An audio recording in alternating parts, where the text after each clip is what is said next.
Célébrée chaque année par les fidèles musulmans du monde entier, la Tabaski ou Aïd el-Adha a lieu 2 mois et 10 jours après l'Aïd el-Fitr. Cette année, la Tabaski a été célébrée le vendredi 6 juin 2025 dans plusieurs pays, notamment en Côte d'Ivoire. Dans la commune de Cocody, dans la ville d'Abidjan, au quartier Diorogobite 1, Cheikh Nadim Chouyuk Sogodogo et de nombreux fidèles musulmans se sont rassemblés à la mosquée Al-Kahir pour accomplir les 2 rakats de prière comme le veut la tradition.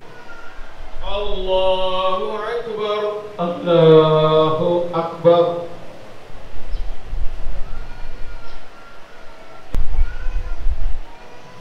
Assalamu alaikum wa rahmatullah.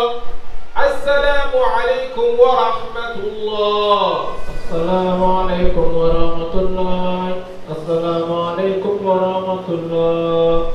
Après avoir dirigé la prière, Cheikh Nadim Chouyuk Sogodogo a centré son sermon sur l'importance de l'Aïd el-Kébir et les pratiques à observer durant cette journée de fête. Il n'a pas manqué de rappeler l'histoire profonde derrière la fête du mouton. Et donc il a appelé son enfant, il dit, mais Dieu m'a dit de te tuer, de t'immoler pour lui. Et l'enfant lui dit, papa, ne me demande même pas, Dieu t'a déjà dit non.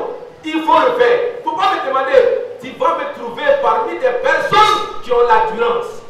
Des personnes qui vont pardonner. Je ne vais même pas savoir. Mais j'ai peur de couteau. J'ai peur de la mort. Il faut attacher mon visage pour ne pas que j'attrape la peur lorsque tu vas soulever ton couteau pour m'égorger. Regarde un enfant, son papa. Mais avant que toi, si ton enfant, tu viens lui dire à ton enfant qu'il veut te tuer là. Il faut que l'enfant même aussi ait une confiance à toi aussi. Et ils se sont levés, ils sont allés le faire. Chers frères, chers sœurs, c'est ce que le prophète alayhi salatu wa salam, Dieu nous a exigé ça dans notre islam. Avec l'élection présidentielle prévue en octobre 2025, cette célébration fut également l'occasion d'adresser un appel fervent à des élections apaisées et transparentes pour les Ivoiriens. Et donc ce que je peux dire aux gouvernants, c'est dire qu'ils n'ont qu'à désarmer leurs verbes. Voilà. Souvent, ne te regarde pas ta personne.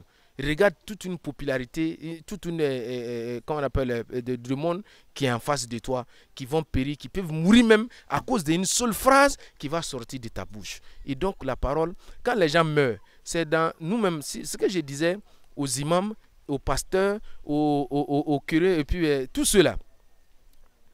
C'est nous on souffre, parce que c'est nos communautés qui meurent.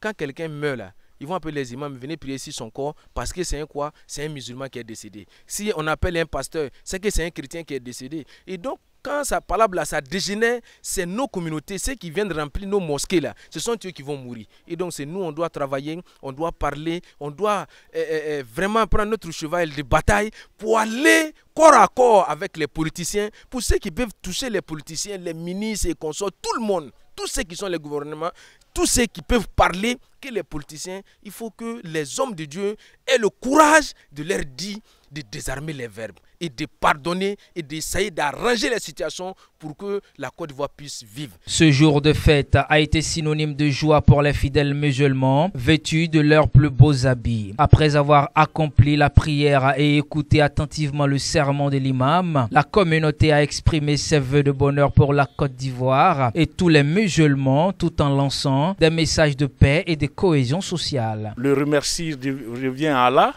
qui a permis que ce jour nous trouve dans la santé, dans la gaieté. Et nous profitons ça avec toute la famille, y compris nos guides religieux, qui sont là à tout moment pour nous, qui essaient de nous guider dans le droit chemin. Et nous disons merci à notre cheikh ici présent, qui est comme notre locomotive, qui ne cesse quand même d'œuvrer dans tous les sens pour pouvoir réunir tous ces fidèles sans distinction. Et vraiment, aujourd'hui, nous sommes en joie. La fête de Tabaski est un moment de partage et un moment de réjouissance. Et aujourd'hui, la fête a coïncidé avec la prière de Djouma. Donc, nous avons bénéficié aujourd'hui d'une double grâce. La grâce de la prière de Tabaski et la grâce de la prière de Djouma.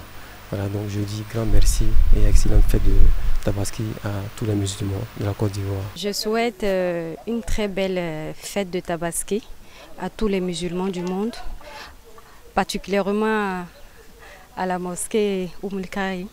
Je souhaite une très belle fête de Tabaski et qu'Allah facilite que l'année prochaine, Inch'Allah, que la mosquée puisse terminer. En tout cas, vraiment qu'on se retrouve dans une très belle mosquée. Je voudrais souhaiter une excellente fête de Tabaski à tous les musulmans. Excellente fête, que chacun mette en pratique les paroles que nous venons de recevoir, d'écouter de notre imam. Et que la paix soit dans les foyers, la paix soit dans le monde, dans le pays, dans notre côte chère Côte d'Ivoire. Le message est simple, c'est de prier, d'immoler la bête qu'on peut, qu'on a les moyens. Qu'on a les moyens d'aider les gens qui n'en ont pas, de venir régulièrement à la mosquée, de prier surtout et d'aider ceux qui n'en ont pas, qu'on a les moyens. L'imam a fait beaucoup de choses pour nous, il prie pour nous, il nous donne des bénédictions. À part la prière, il y a des conseils. Quand tu viens, quel que soit l'heure, quel que soit le temps, quand tu l'appelles, il est présent. C'est ça, on dit, quelqu'un qui pense à sa communauté. La fête fut belle et s'est poursuivie en famille où les fidèles ont procédé à l'immolation de leurs bêtes après celle de l'imam, perpétuant ainsi la tradition.